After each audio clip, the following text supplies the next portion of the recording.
Hi everybody, welcome to the last lecture of the course on complex abelian varieties. Today what we are going to see is the higher dimensional example of the construction or the algorithm that we saw for elliptic curves, where we went from a quadratic imaginary extension to an elliptic curve that had an endomorphism ring isomorphic to the ring of integers of the field. So let me remember what we saw for elliptic curves, this is the construction. So we had here that given an imaginary quadratic extension,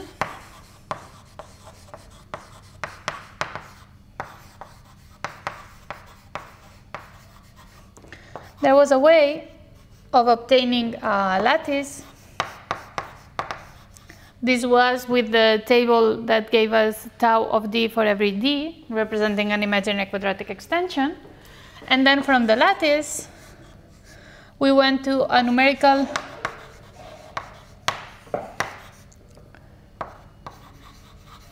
approximation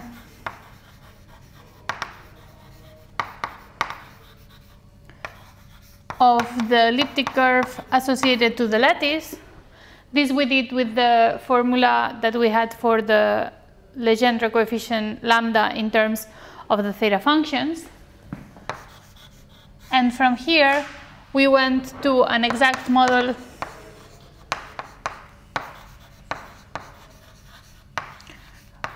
of the elliptic curve.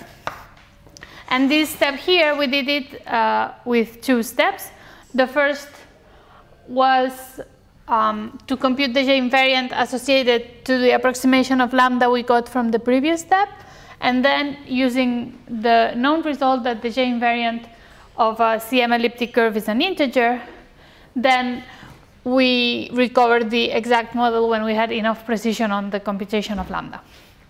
So the goal of today's lecture is to see that this algorithm could in an ideal world, be generalized for higher dimensional cases. And we will do that exactly in the case of dimension 2, where we obtain hyperelliptic curves of genus 2. So let me write what will be the case in abelian varieties. So this is for elliptic curves.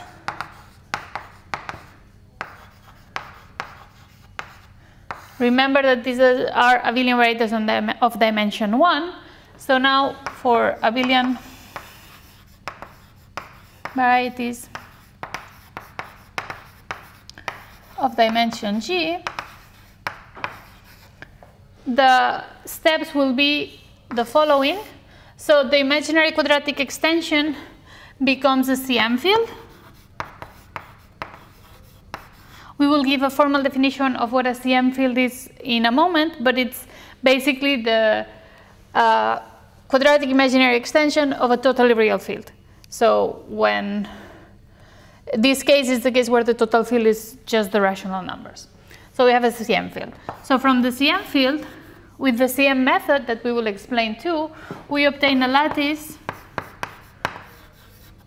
with a polarization or a Riemann form.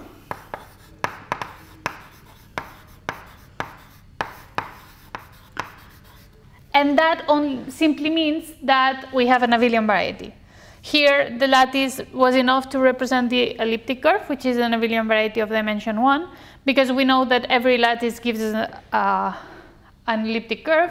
In this case, we need the complex terms defined by the lattice to be polarizable, hence the need for a Riemann form. We will have lambda, and the Riemann form, we will call it E in case that we need it. And then the next step is to find a numerical approximation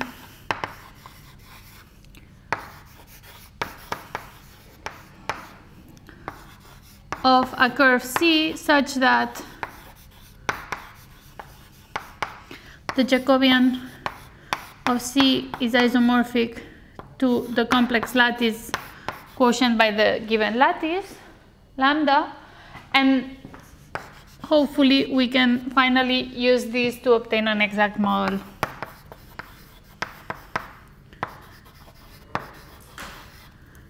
of the curve. So we will give the first, and so we will explain all the CM theory that we need surrounding the CM field in the general case, and also how to do this step from going from the CM field to the lattice with the Riemann form.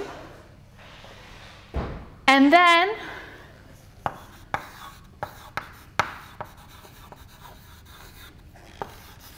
we will do step 2, going from the lattice to the numerical approximation of the curve in the case of genus 2, dimension 2.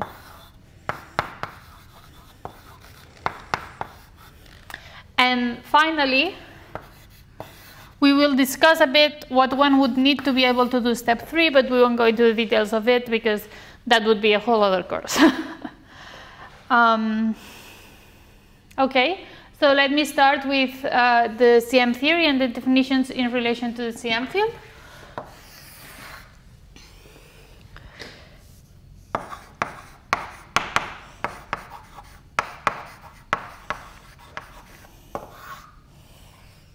So now we will have to give a lot of definitions to introduce the whole theory that we need.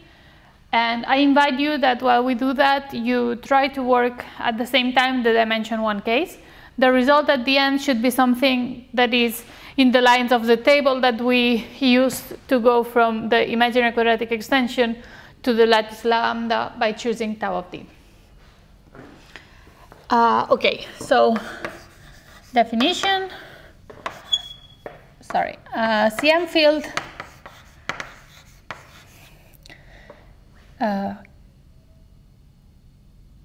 is a totally imaginary extension. Let me go down so I can split into this. Totally imaginary extension K of a totally real number field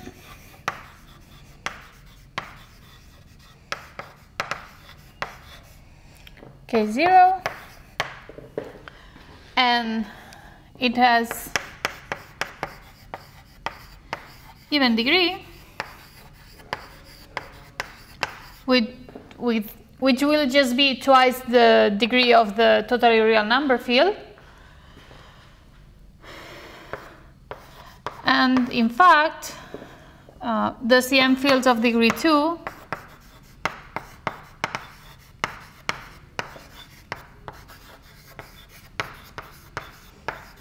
are simply the imaginary quadratic extensions of the rationals.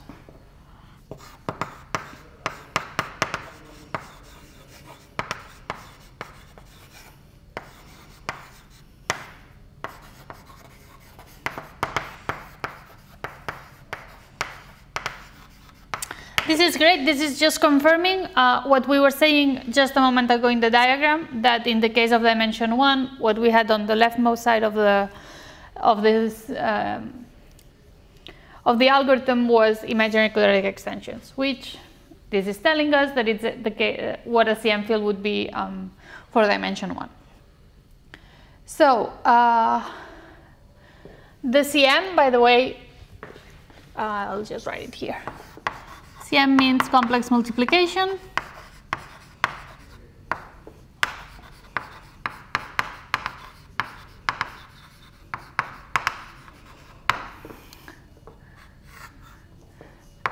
And it will be used a lot for the duration of the lecture.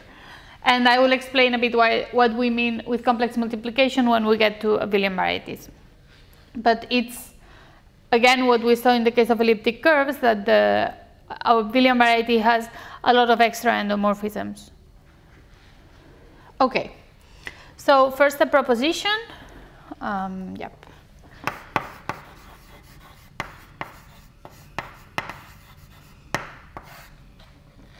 The non-trivial element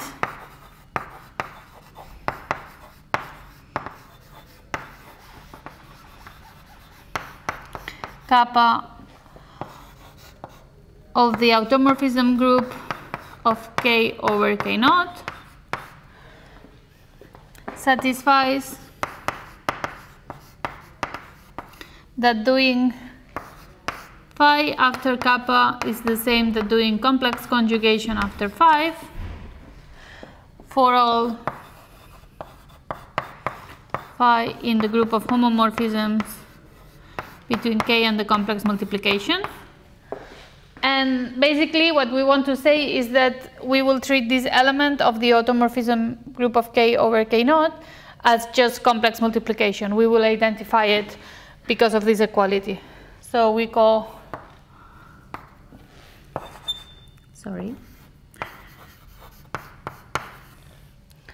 kappa complex multiplication, conjugation,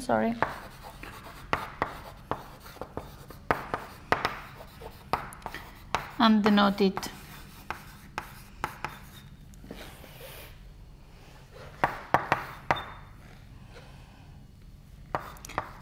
with the overline.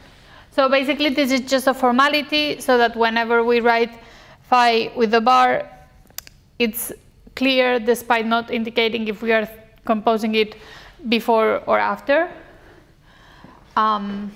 So with this clear, we can now take K to be a CM field of degree 2G.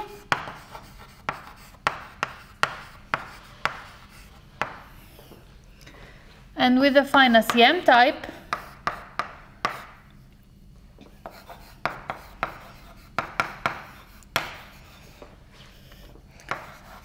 of K is a subset capital phi of the homomorphism set of K in C, so the complex embeddings of K.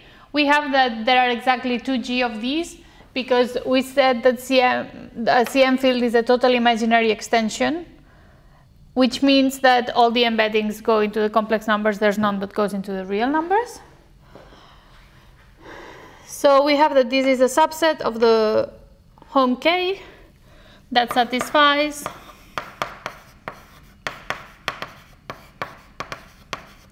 that for every element of the home of K,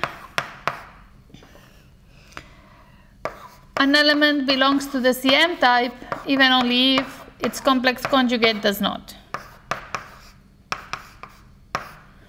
So basically what it means is that for every pair of complex conjugates embeddings into the complex numbers, we choose one of the two to be in the CM type. This gives us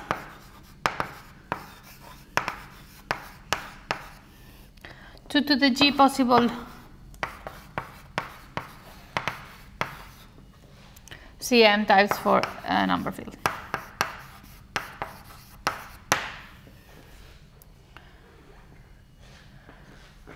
But we will see in a moment that actually not all possibilities are good.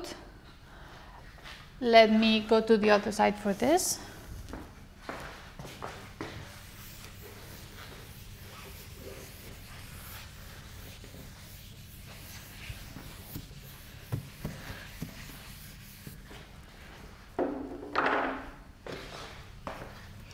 Another definition. Let K, small k, be a proper subfield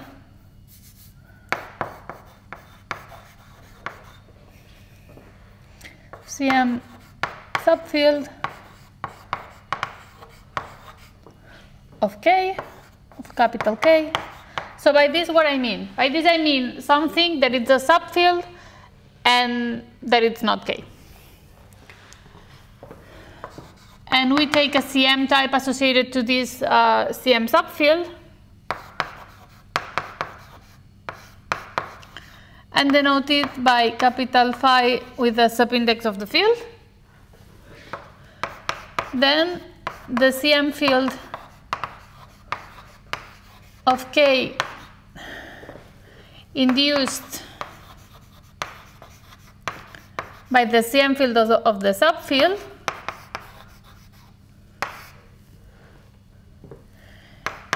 is defined as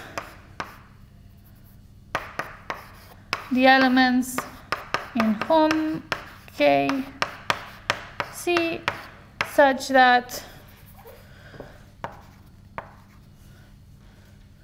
the restriction to the subfield belongs to the CM subfield of the subfield. Sorry, belongs to the CM type of the subfield. And contrary, conversely, we say that a CM type is primitive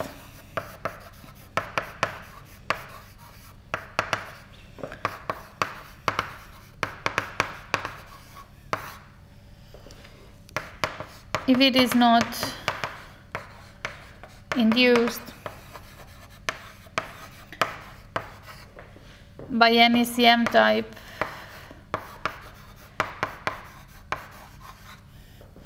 of any proper CM subfield.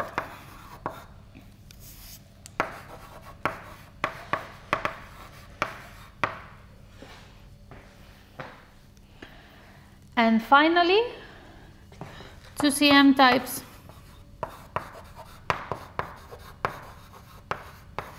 phi prime of K are equivalent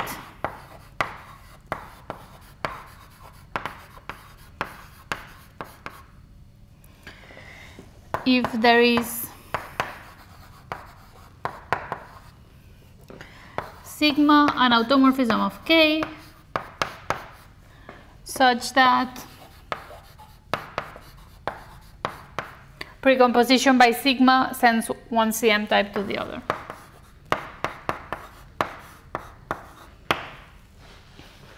So with all of these, we can see that actually one can define the equivalence classes of CM types. Some of them will be primitive, some of them will not. In general, we will be interested in those that are primitive. And with all of this in mind, we can now define formally what an abelian variety with complex multiplication is. I will leave that notice for a bit up there. Well, I mean, I guess I could write it out now. Never mind.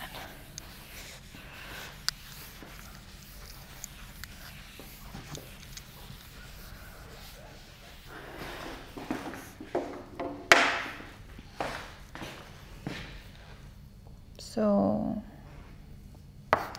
once more, definition. A polarized abelian variety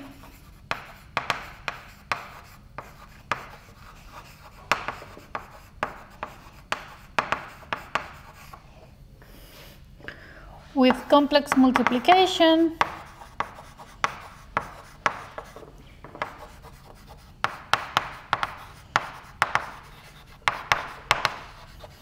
so from now on just CM because that's very long by a certain CM type that we write as a tuple K phi is a triple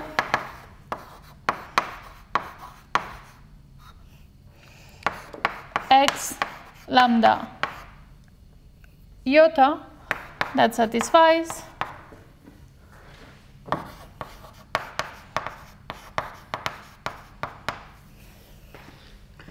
and here we have X is an abelian variety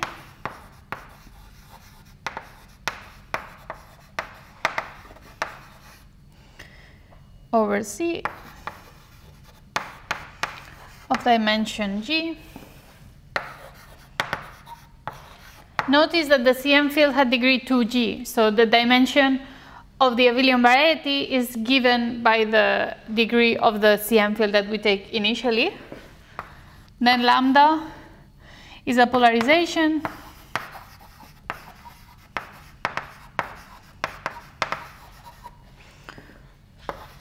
of X, and Now we are going to give a couple of restrictions of conditions to iota.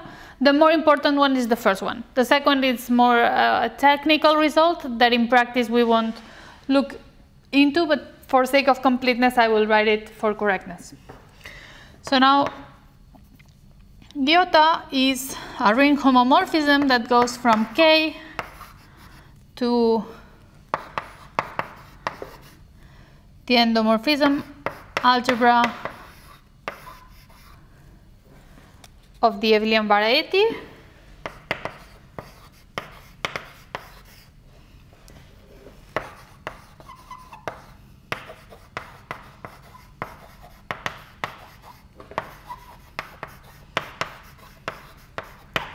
And it has to satisfy two conditions. The first one is the more tangible one. We have that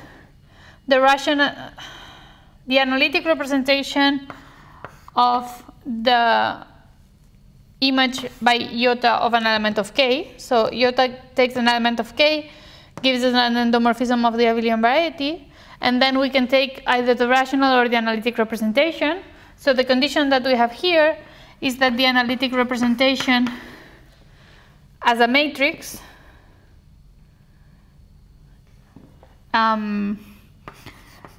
it's just the diagonal matrix with entries phi of A for phi in the CM type.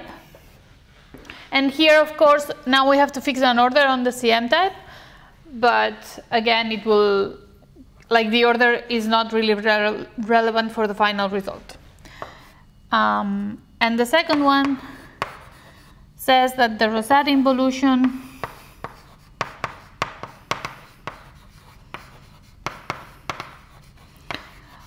on the endomorphism algebra of X with respect to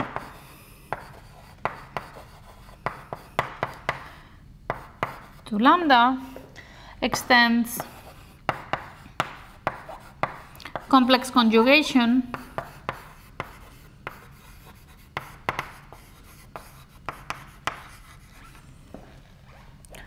on K via the ring homomorphism.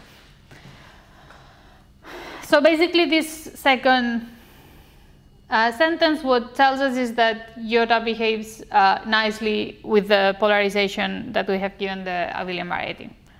But the thing that will be more useful for us is this first one. I think that probably the right formal way of writing this would be the sum for every element of the CM type of the representation. Nah, never mind. Okay, so once we have these, we can say a bit more about complex multiplication. So we say that X has complex multiplication by O, by an order O of the CM field if that's the pre-image of the endomorphism ring via iota. We will focus basically on the maximal case on this course.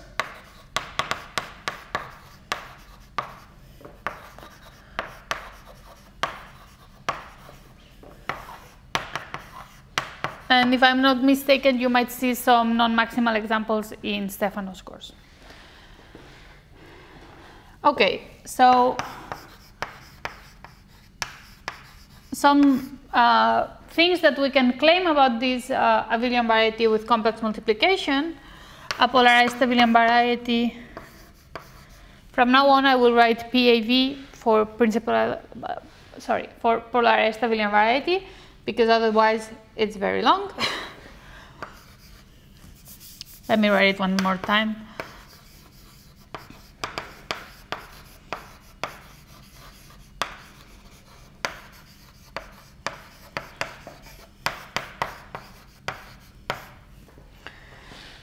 with CM type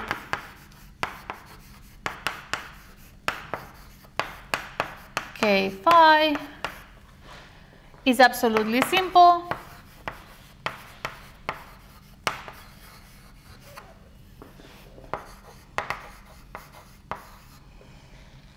Even on leaf,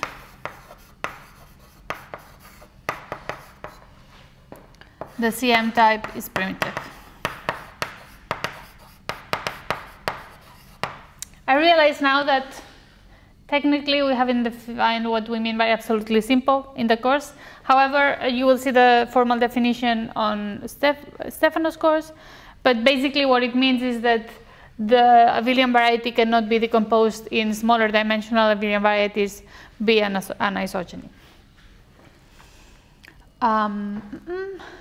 And so what we want to do in the next section, now that we have seen all of this theory, is to be able to construct abelian varieties with this property of having complex multiplication. And so we will see how to construct a complex torus, what Riemann form to associate to it, and then we will have the abelian varieties, and we will discuss what happens in dimension 2 and how we can use this abelian variety to obtain curves with these nice properties on their Jacobian. Okay, so let's go for it.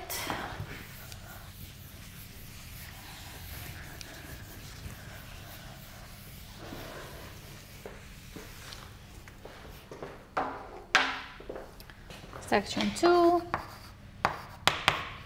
constructing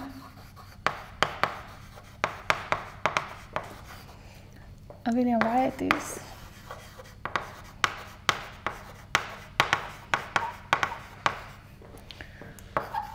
with CM type. Wow.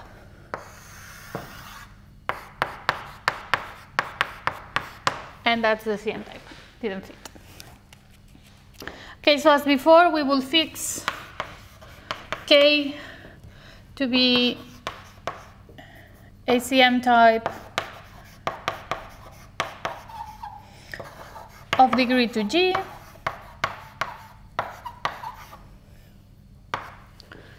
and we take phi to be a primitive CM type.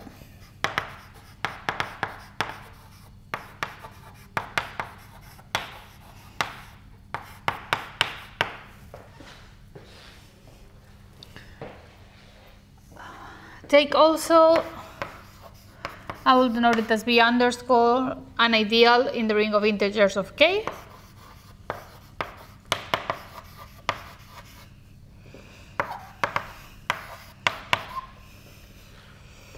And consider the lattice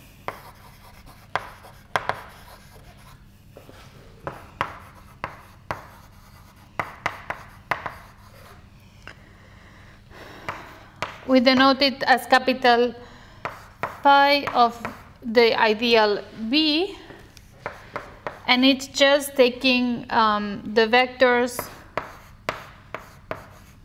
phi of B for phi in the CM type. Remember that now we have fixed an order on the homomorphisms in the CM type, so this is well-defined column vector, and we do this for every element of the ideal, and this is just a lattice inside C to the G, because remember the CM type will have exactly G homomorphisms because we take one of each in the conjugate complex conjugate pairs of homomorphisms of K. Basically what it means is that this defines a complex torus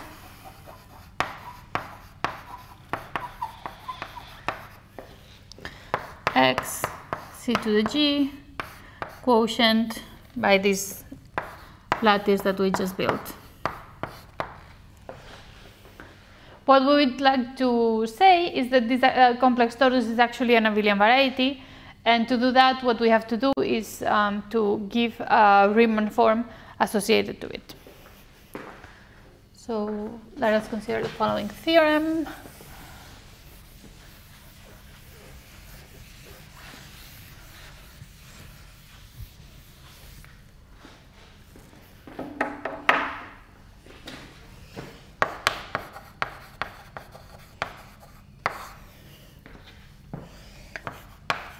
Let delta sub k be the difference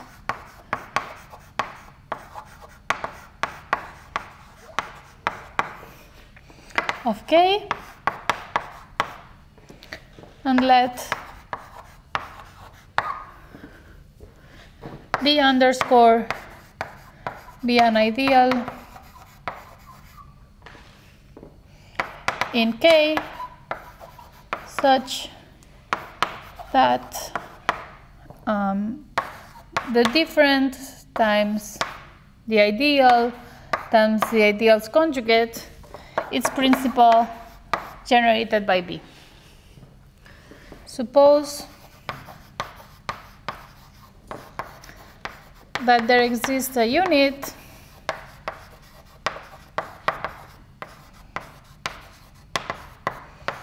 epsilon in the ring of integers of the totally real subfield such that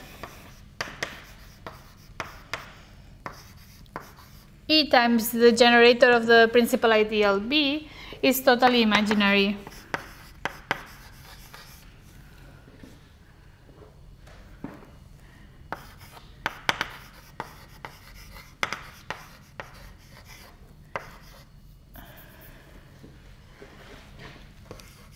And the imaginary part of this element is negative for every element, for every homomorphism in the CM type, for every embedding. Now we write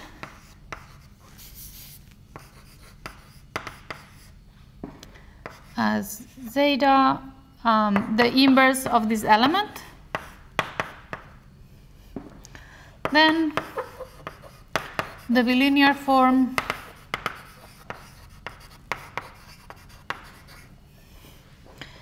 E of theta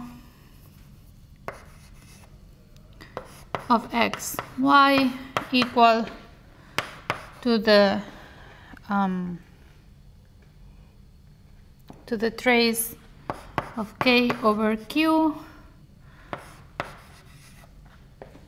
of zeta x bar y for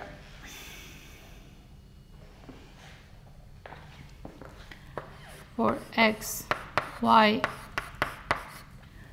in k defines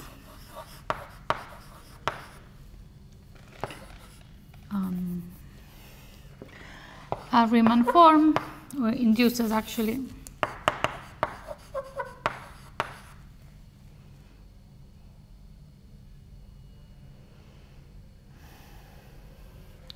induces a Riemann form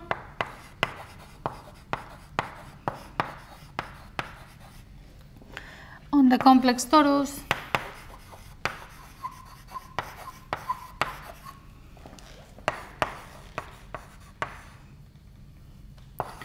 C to the G quotient out by this lattice with determinant 1.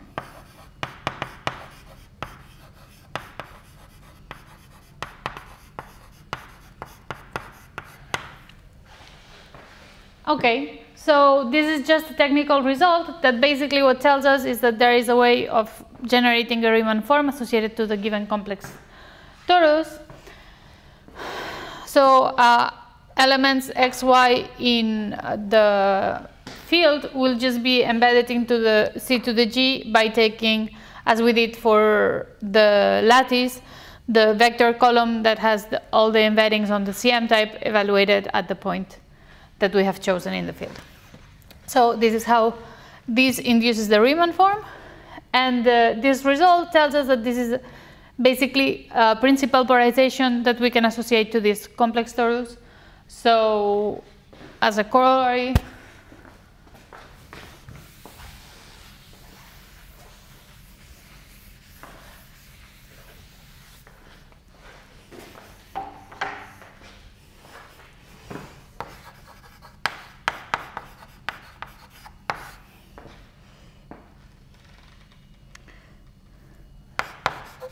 the complex torus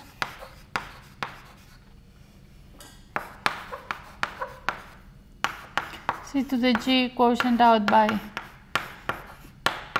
the lattice associated to the ideal B together with the Riemann form that we just defined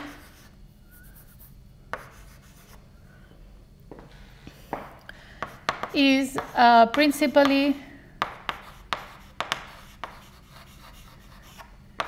polarized abelian variety PPAB from now on.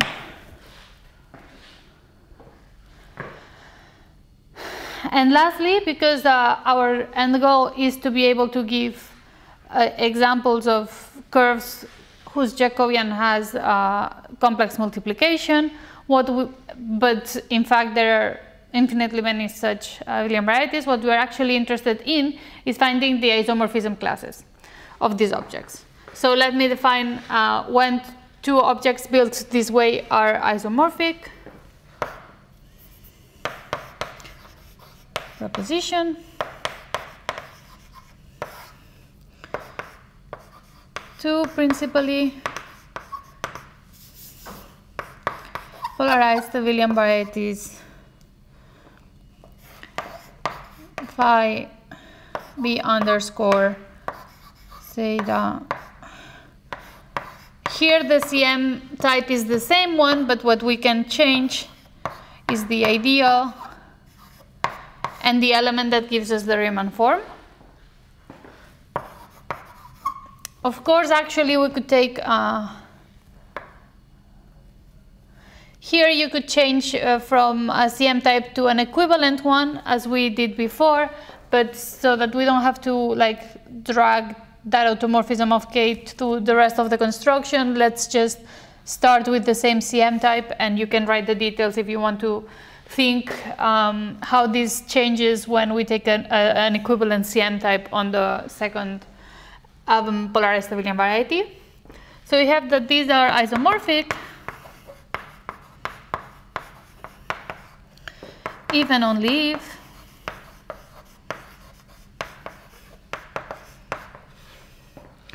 there exists an element in the CM field such that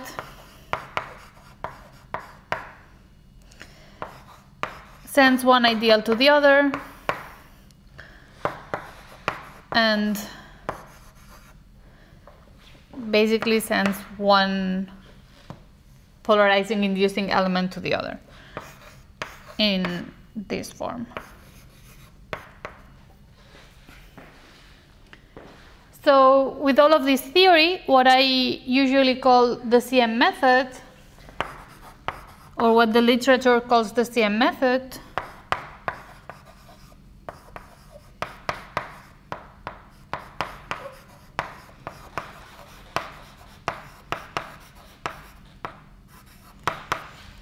is an algorithm-like procedure that takes all of these definitions and, given a CM field, gives you a list of representatives of all the isomorphism classes of principally polarized abelian varieties with CM by the maximal order of the CM field.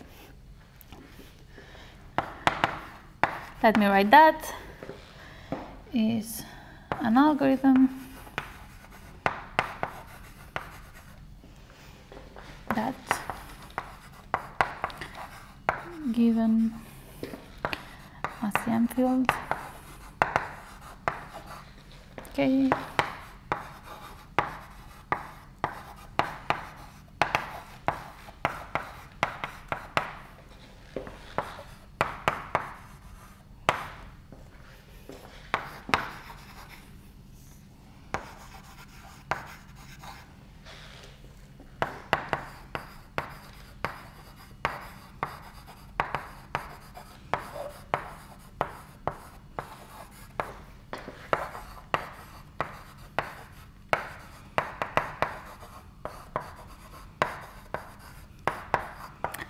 for those of you that are maybe curious about the exact details of this algorithm, I will pop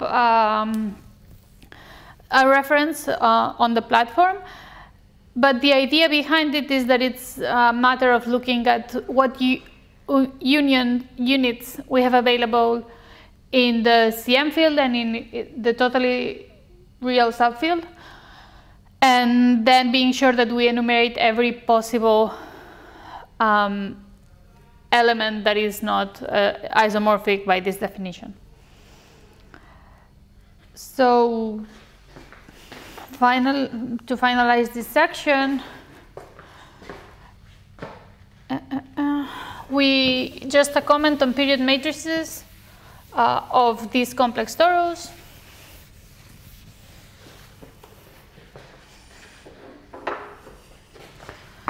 So once we have a triplet or triple phi b underscore xi, we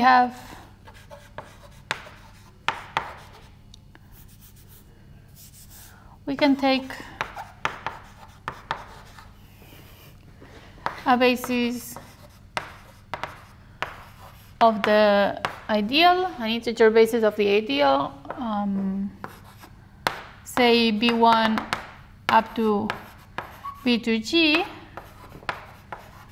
and we get that the big period matrix of the complex torus is just the row is given by the CM type, the column is given by the generator of the basis, and then the matrix associated to the Riemann form, it's just, remember that we call this A, it's just taking the definition of E of zeta and evaluate it at the right element of the basis of the ideal. Remember that the dimensions of this will be G by 2G with complex entries, and this will be 2G by 2G with integer entries, which makes sense because the BIs are elements of the ring of integers, so the trace of taking some product of them, it's going to be integer, and that's why we have the different in the theorem from before. But we don't really need to go into these details. And once you have this, you can look for a change of basis that will transform A into the matrix 0 identity minus identity 0, apply the same change of basis to big period matrix pi, and then making a change of basis on the differentials would give us that pi is of the form omega identity with omega in the upper single half space. In general, or from now on, we will consider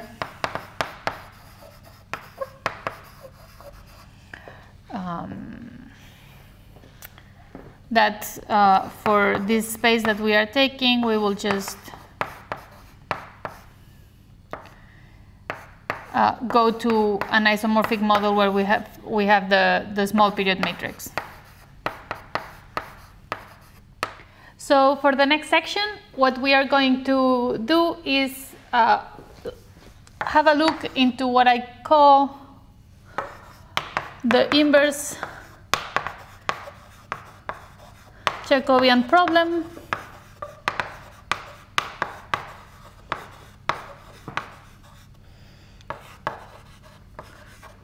And we will do it in dimension 2. So what do I mean by the inverse Jacobian problem? So when we talked about the Jacobian of a curve, we saw a construction that given a certain curve gave us this abelian variety that we call the Jacobian. But now what I wonder about is the opposite direction. So in the case of elliptic curves, we saw that we had an isomorphism, right? So every time that we had an abelian variety of dimension 1, it was in fact an elliptic curve, and we could explicitly find it with the algorithm that we saw in the last session on elliptic curves. And what I want to try to do is do exactly the same thing, but for more general abelian varieties. So we have to wonder, is it always possible? If not, what does it depend on? And then, do we have enough information in the Jacobian to be able to recover the curve? So I will be focusing on the case of CM abelian varieties just because it's a situation in which we have a construction to obtain lattices that define abelian varieties. But in general, one could, if there's another way by which you could obtain an abelian variety, the question still stands. It's just that this is a very natural way of obtaining out of nothing some abelian varieties. Okay, so now because we are in the case dimension 2, we take K, degree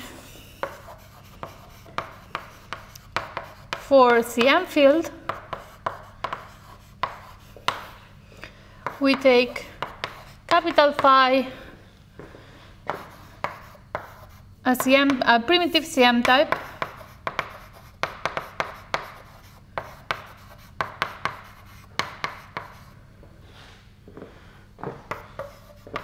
and we take Phi B zeta to be a principally polarized abelian variety with CM by OK. The previous section told us how to obtain this type of object, so now we assume that we have such an object. As I was saying, just as a remark, we could actually do what we will see in this section.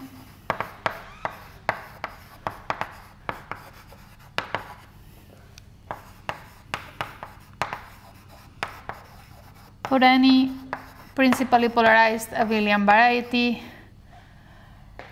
of dimension 2, simple. It has to be simple.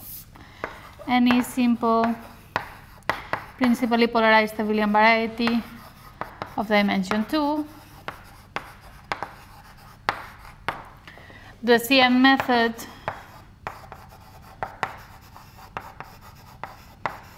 is just a nice way of obtaining such objects.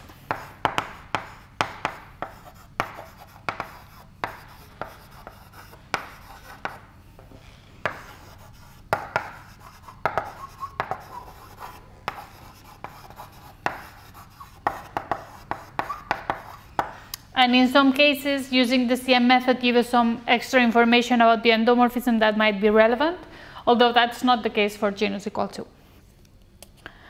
Okay, so it is known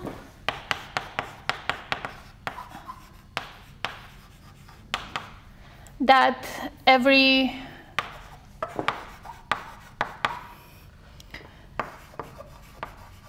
principally polarized abelian variety of dimension G smaller or equal than 3 over the complex numbers, or in more general over algebraically closed fields, but here we're working on the complex numbers, is the Jacobian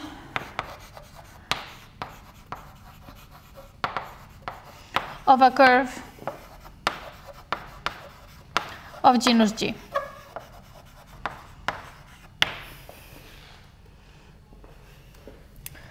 So let's see, be a curve, a genus 2 curve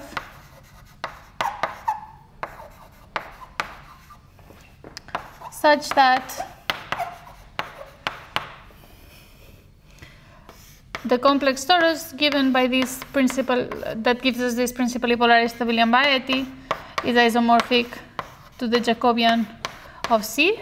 Here I'm doing a small abuse of notation. because here I'm writing this as an isomorphism of abelian varieties, but I actually mean as polarized abelian varieties.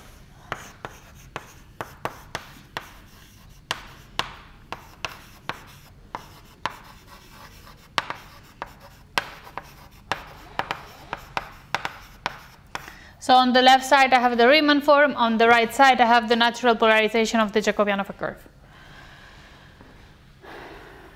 And so as Christophe showed on his first part of the course,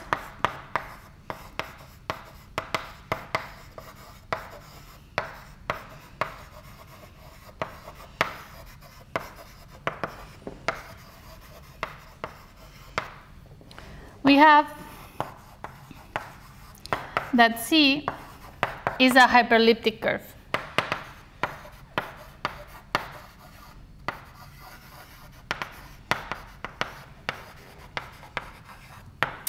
This doesn't happen for every genus, but for genus 2, every curve is hyperelliptic. So that means that we can write it in Rosenheim form.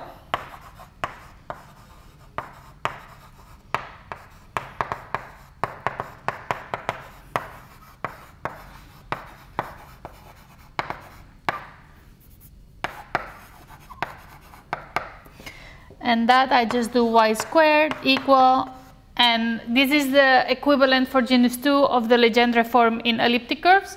So we have y squared equal a polynomial of degree 5 or 6. So we take the roots of that polynomial and send 1 to infinity, 1 to 0, 1 to 1, and then we have 3 more parameters that give us the space of this family of functions. And we will call these other 3 parameters lambda, mu, and nu. And these are not exactly invariants of the curve, because different isomorphisms of the projective line can give us different representations with lambda, mu, and nu different, that still belong in the same isomorphism class. But we will come across this in a moment. In fact, the only thing that remains well defined is the cross ratios between the roots of the right-hand side polynomial, in the same way that in the elliptic curve case we gave lambda as E3 minus E1 divided by E2 minus E1. That's what I mean by the cross ratios. But we don't need to go into this detail. Just assume that we have the curve in this shape, and we will try to find values lambda, mu, nu, such that the complex torus that we got from the CM method is actually isomorphic to the Jacobian of this curve.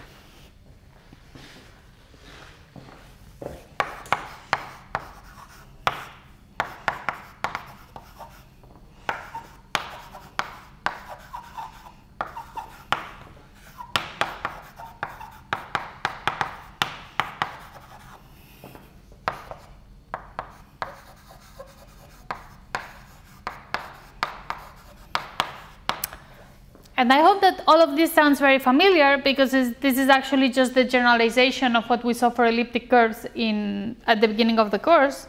So we go full circle and see the same thing again, but now with these new objects that we have studied, the abelian varieties, all these new functions that we know, the theta functions, etc., etc. So let me introduce a bit of notation that will make everything that we'll see later a bit more smooth.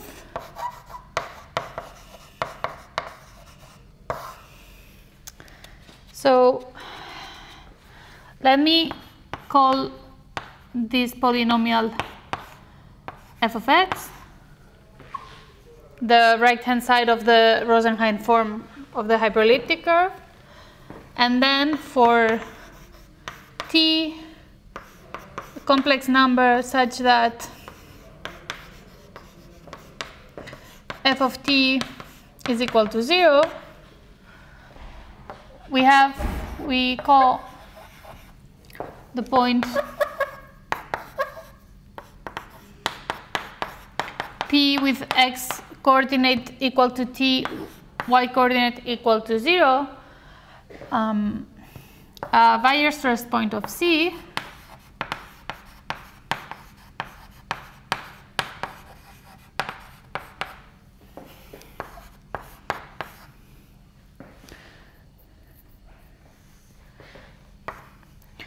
And it's a point of ramification of the map that, given a point of the curve, projects it to the x-coordinate. And it is a two torsion point of the curve, of its image on the Jacobian. It's a two torsion point.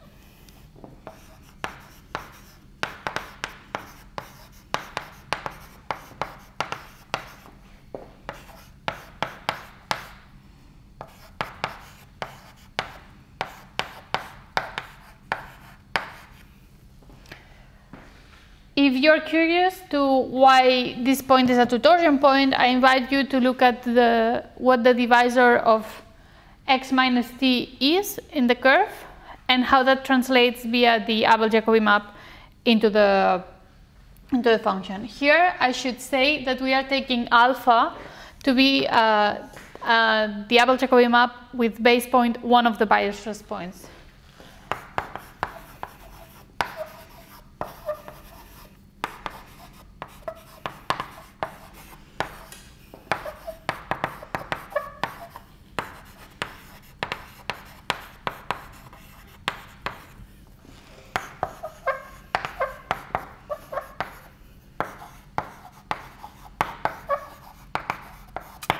Sorry, let me break a bit the chalk so that it doesn't scratch.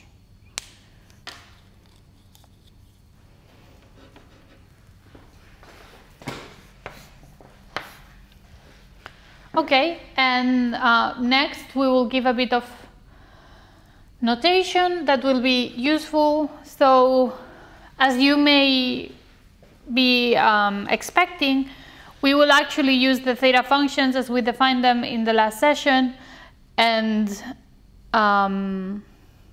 characteristics and things like that. And as we have said several times, these are quasi-periodic functions in the associated lattice. So it's important that we are careful about the representatives that we take when we consider points of the lattice. So in order to make that consistent throughout the exposition, and so that it's always clear what representative we are working with, I want to introduce some notation. So we have that C has a map into the Jacobian. This is nothing more and nothing less than the Abel-Jacobi map. Let me write that a bit bigger because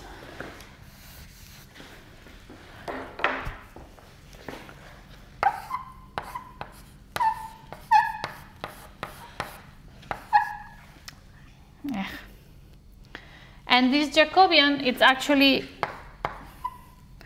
just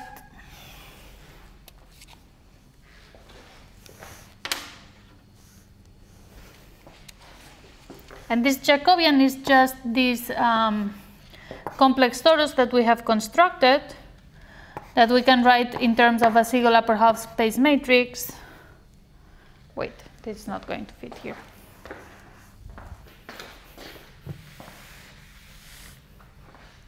Let me just do this in a new board.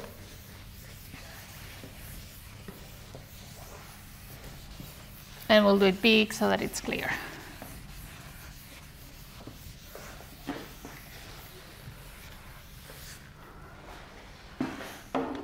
Okay, let's try again.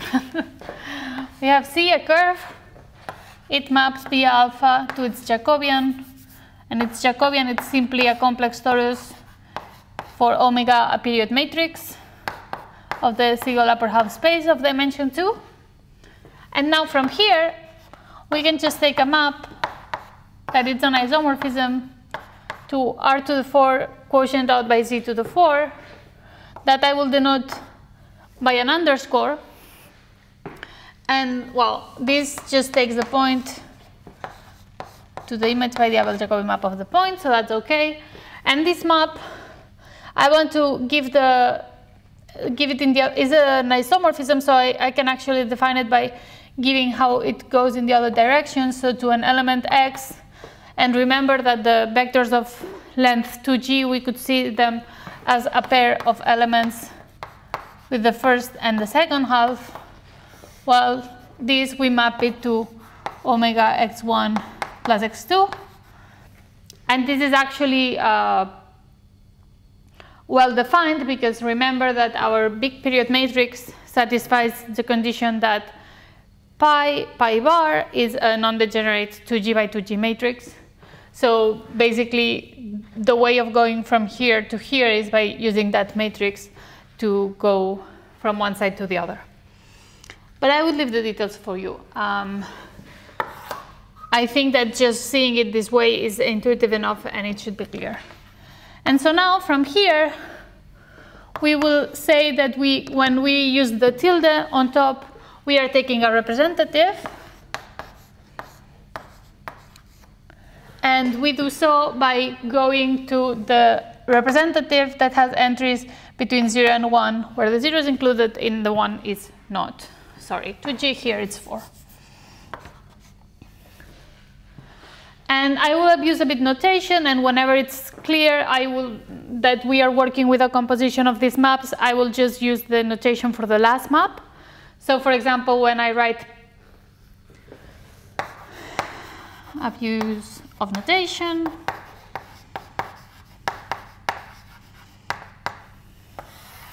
when I write tilde of p, what I just mean is that we take alpha of p, we send it to r to the 4 quotient out by z to the 4, and then we take the representative with entries in 0, between 0 and 1. And one of the things that I really like about this notation is that actually it behaves very nicely with entorsion points. So the map underscore, so the one that goes from the complex torus to this other real representation, maps entorsion points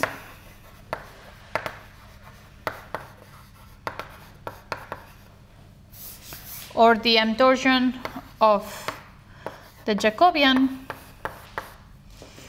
to 1 over m z to the 4 quotient out by z to the 4. So basically we can do a list of the entorsion points by just taking all the combinations of the right fractions here or here if we are considering it with the quotient. And if you think about it, this actually corresponds to the type of thing that we are doing in the dimension 1 case, where we had that the Weierstrass points of the elliptic curve correspond to the image by the Weierstrass p function of 1/2 tau halves and 1 plus tau halves. Okay, so next let me give a lemma that will help us understand what the Riemann constant is for this family of polarized abelian varieties. Let's see, be a hyperelliptic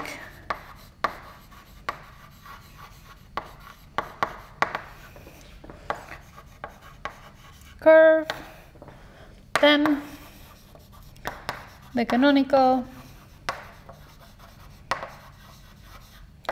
divisor of C is 2p for p a Weierstrass point of C.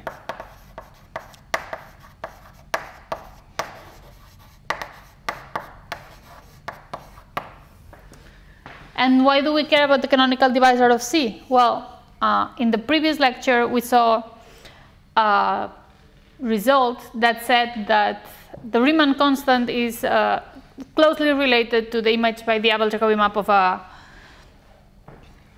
a canonical divisor, exactly.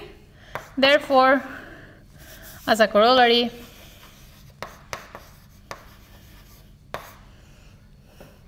the Riemann constant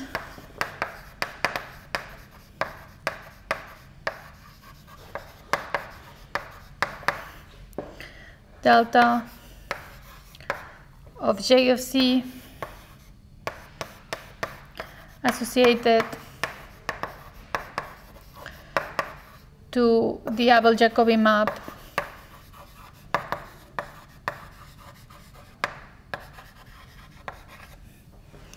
alpha with base point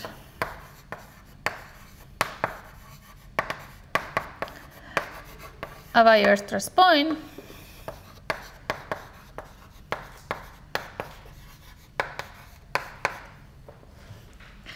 is a two torsion point.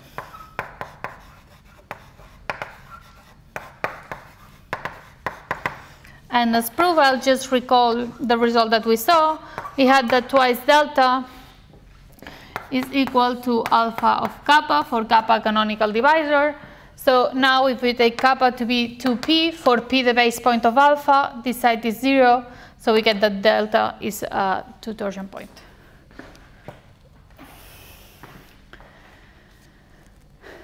Okay, so now we are going to go for the main result. For that, I'm going to need a lot of board, so let me erase everything first.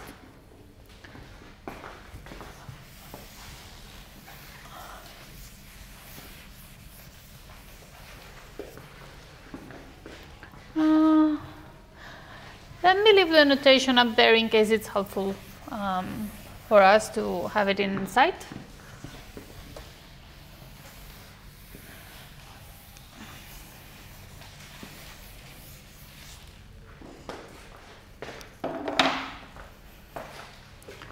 So proposition, and this is what we would call the Thomae formula.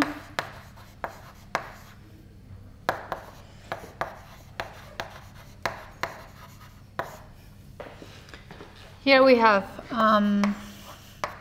C, it's a hyperelliptic curve.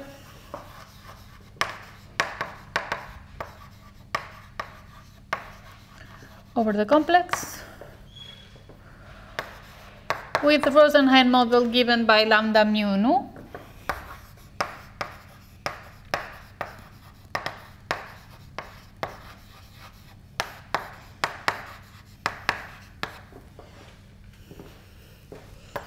Now let P infinity denote the Weierstrass point at infinity.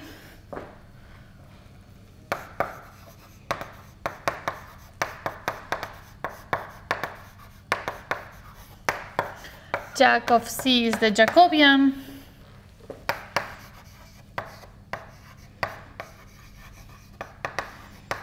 With period matrix.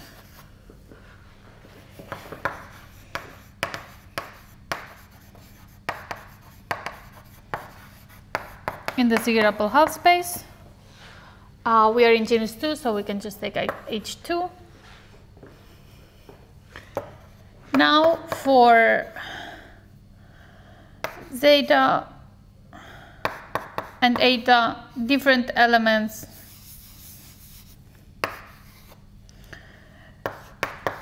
of the set lambda mu nu, we have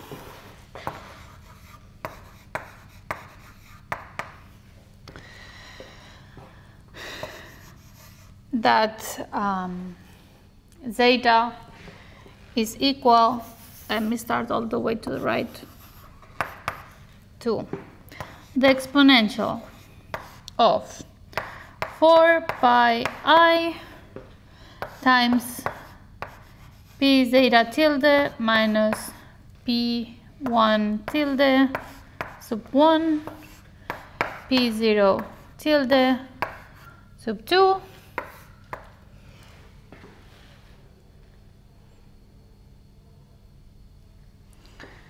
times, I'll write it below so that I have the space, the theta function with characteristic given by p of zeta tilde plus p of eta tilde minus p0 tilde minus delta tilde. Remember that the tildes are because we are choosing a representative, and we have that the functions are quasi-periodic. So it is important that we do this choice and we don't just stay here, because otherwise it's not well defined. So here I'm using the notation that when I don't specify z in the theta function with characteristics, I'm just taking z equal to 0. Here I have p1 plus p minus delta tilde. And in the denominator,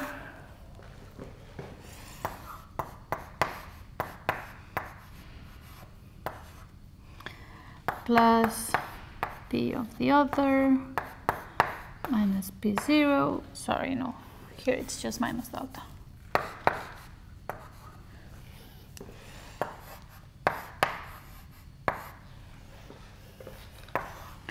And for the other, p1, the other, p0, delta,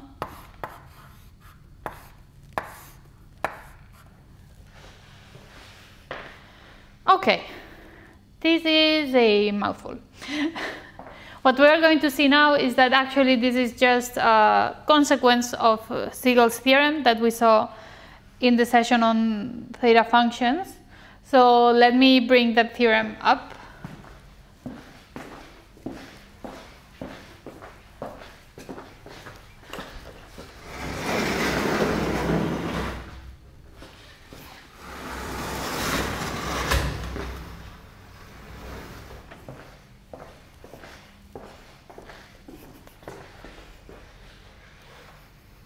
Okay. So this is the statement that we saw in the previous lecture.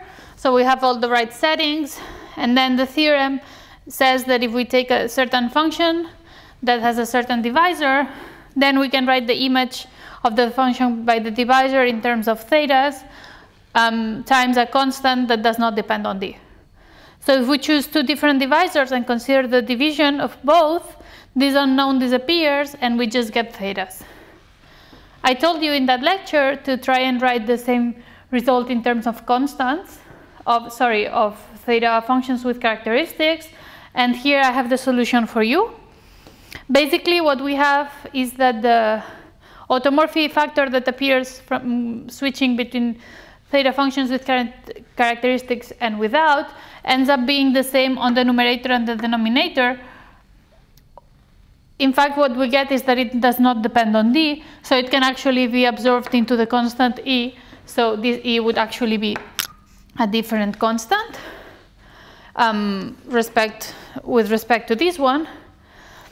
And see that with the definitions that we have given, this type of expressions that we had here were just alpha of p sub j, with the thing that here we are doing a choice of a path. So that's what I mean by taking a representative, and the reason why I'm writing it with the tilde on top. So we are actually taking a representative in 0, 1 to the 4th, and not in the just an element of the torus where it's not well defined.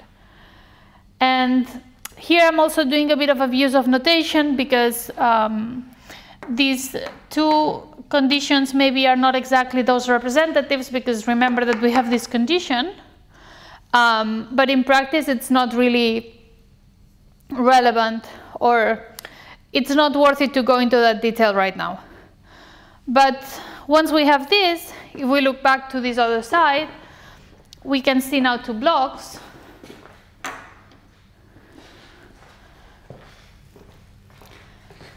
Here,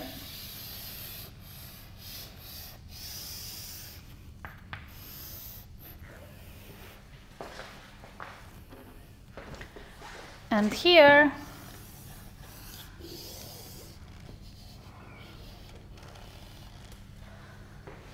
so basically what we are doing here is, and I will write it next to me,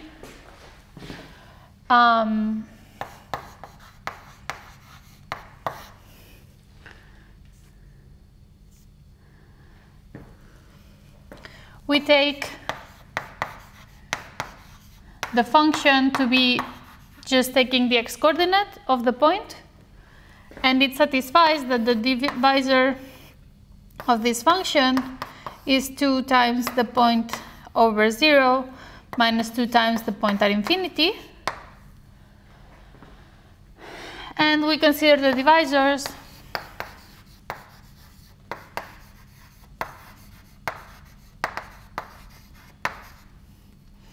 D1 equal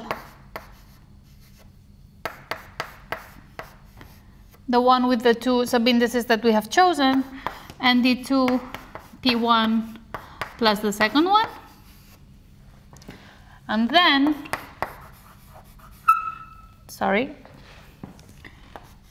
this coefficient of the Rosenheim form that we are looking for, it's just x of D1 divided by x of D2. And using the formula in terms of theta characteristics that we have for the Siegel theorem, we obtain exactly the equation in the statement. So this is the zeros that we have chosen. The pole doesn't appear because the point at infinity is the base point we have chosen for alpha, so it's just 0 when we take the representative. And here we have it switched because it's the division. So for D2 we have the 0 and the pole that doesn't appear. And the power of 2 is because the divisor has order 2 in the poles and the zeros.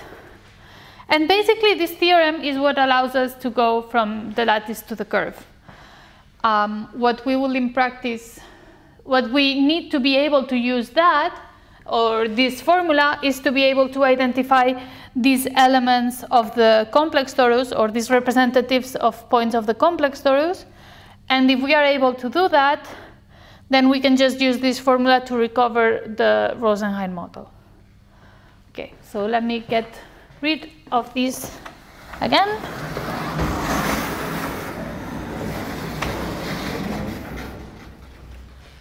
It should be okay there. So I hope that you see how this is a step up from the very easy result that we saw with the Abel's theorem for dimension 1. And at the end, we will do a bit of reflection to see what problems could arise when we go from genus 2 to even a higher, from dimension 2 to even a higher dimension than that. So, yeah, some observations.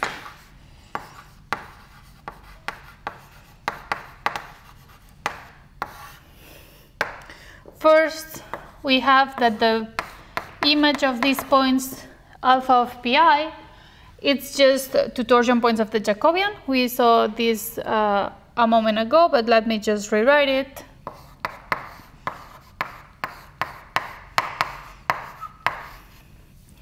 And basically what this means, we saw it also in a remark not long ago, is that if we take the underscore of these points, this is just in this space. And this is also true for the Riemann constant delta.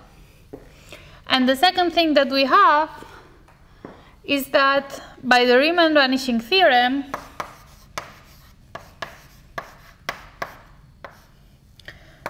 theta of alpha of pi minus delta omega is equal to 0. So basically it means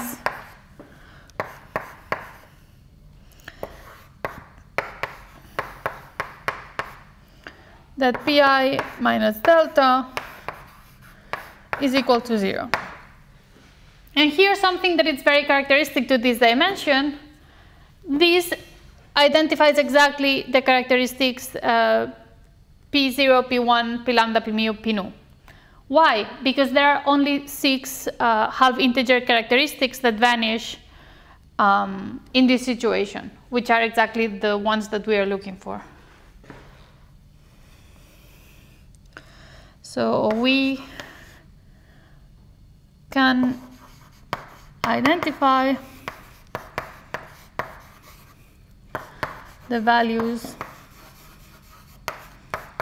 P0 tilde, P0, P1 tilde, P lambda tilde, Actually, let me write this correctly. What we can identify is the P0, P1, P lambda, P mu, P nu minus the Riemann constant.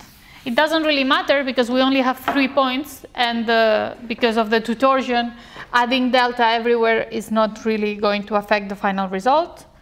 But basically, we identify the values P I tilde minus delta tilde for I in 0, 1, lambda, mu, nu, infinity. Because there are only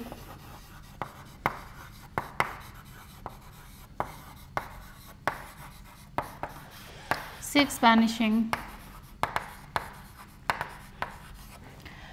characteristics, theta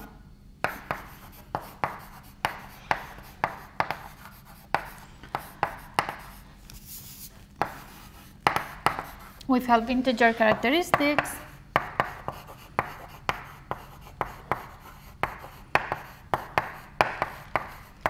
Okay, so you might think, okay, we have identified them as a set. The set of these things is equal to the set of vanishing theta functions with, or the characteristics such that the vanishing theta, sorry, the theta function at that characteristic vanishes at 0. But in fact, we don't really care about the way we assign the quality of these two sets, because any change on the labeling of the characteristics will just give us an isomorphic Rosenheim model. And this has to do with what I was explaining at the beginning, that lambda, mu, and nu are not invariants, but that there's this relation between them that give us isomorphic models, and that actually all we care about is the cross ratios that we obtain.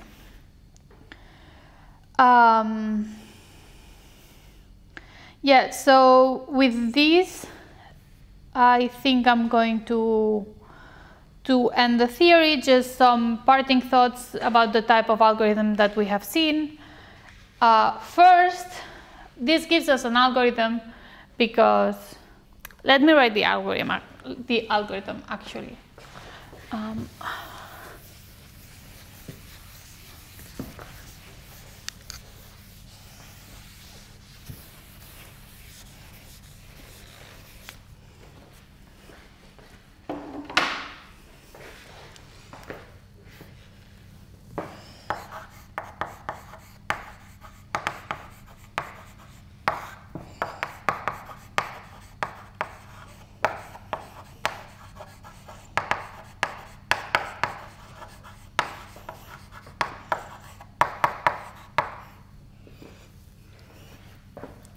So as input, we will have a CM field K of degree 4, and as output, a complete list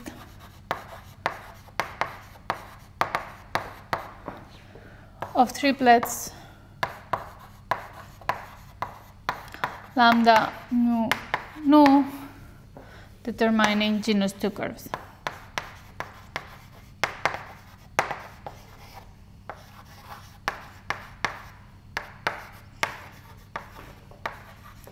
With maximal CM.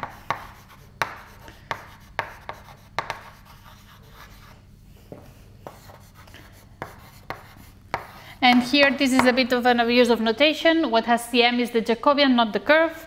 But we will just say that a curve has maximal CM by OK if its Jacobian does. So in this setting,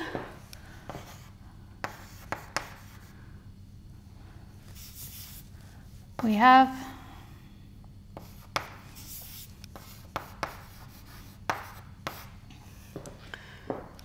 first, using the CM method,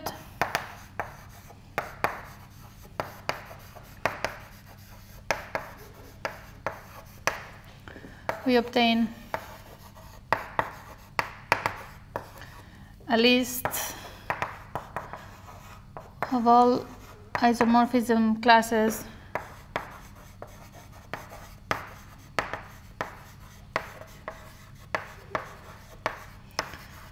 principally polarized abelian varieties with CM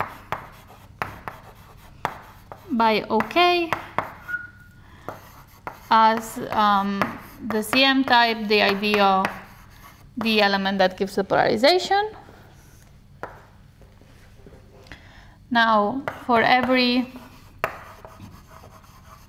triple of these, we obtain a small period matrix in H2. We explained this also, how to do this.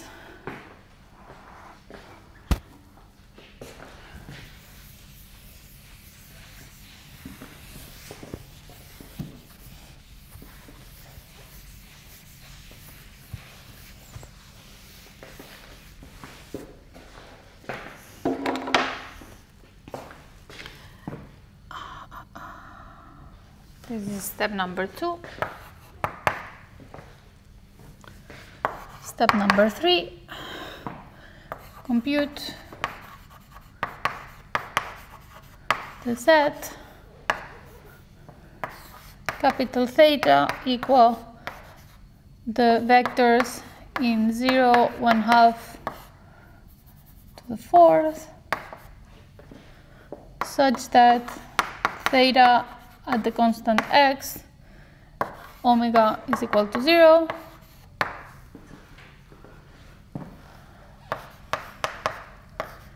Label the elements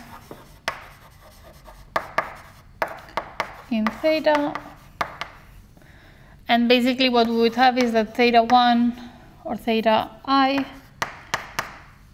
as a characteristic, as an element of this list, is just phi I tilde minus delta tilde. And because we have chosen P infinity to be the base point of the Abel-Jacobi map, we know that the one with P infinity, this part is 0, so that gives us exactly delta. And with that, we can recover the Pi for all the other ones. And then finally, use the main proposition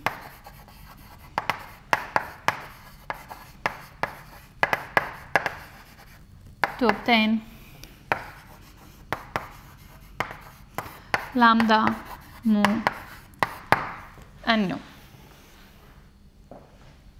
Okay, so this is the algorithm. It's quite analogous to what we saw in the case of elliptic curves, just a bit more elaborate because we are in higher dimension. Things that we have to take into account when we look at this algorithm. First thing is that it's not an actual algorithm, because here we are using functions that are infinite series. So as we discussed in the case of elliptic curves, we need to take truncate the sum at some point. So this will just give us estimates. In this step, we know we can stop when this set has exactly 6 elements, because that's what the theory tells us. So if we have less or more, we just need to redo the computations with higher precision. And in the step number 5, again, what we will obtain is actually approximations of lambda, mu, and nu, and we can get them with more or less precision depending on where we choose to truncate. CM theory can tell us things about the field of definition of the curve we are looking for, and we also have the invariant theory associated to genus 2 curves, which it's the equivalent to the J invariant that we had for elliptic curves. We call the invariants for this family of curves the Iuza invariants. And when we get this CM theory together with the invariants, we can use these numerical approximations to conjecture what would be the exact model. In the case of genus 2, or dimension 2, we don't have the very interesting result that we had in dimension 1, where we knew that the J invariant of an elliptic curve with CM had to be an algebraic integer. That's not true anymore for this family of curves, but at some point you can use some algorithms like LLL to identify when a number is an element of the field, and that can help obtain an exact model. But again, all of these are technical details that I think would just water down the idea behind this algorithm, which is a theoretical algorithm. It's very powerful and gives us a very real and nice result. And one last thing, and with this I will finish the course, is that this algorithm, we did it for genus 2. Of course, when we go to higher genus, this can be more problematic or more difficult, and let me tell you where the problems will appear. So the first problem that we will have is in this section. Well, let me go a bit further than that even. The first problem that we will have will be in this section. So basically here what we are saying is that this is isomorphic to the Jacobian of a curve C. But as I have said before, this is only true for G smaller or equal than 3. When we go to dimensions bigger than G, there are some abelian varieties that are not Jacobians of curves. So the first problem when we want to generalize this is to be able to identify when we are in this case so that it makes sense to continue with the question. The second problem that we will find is the step that we did here. Here we were very lucky.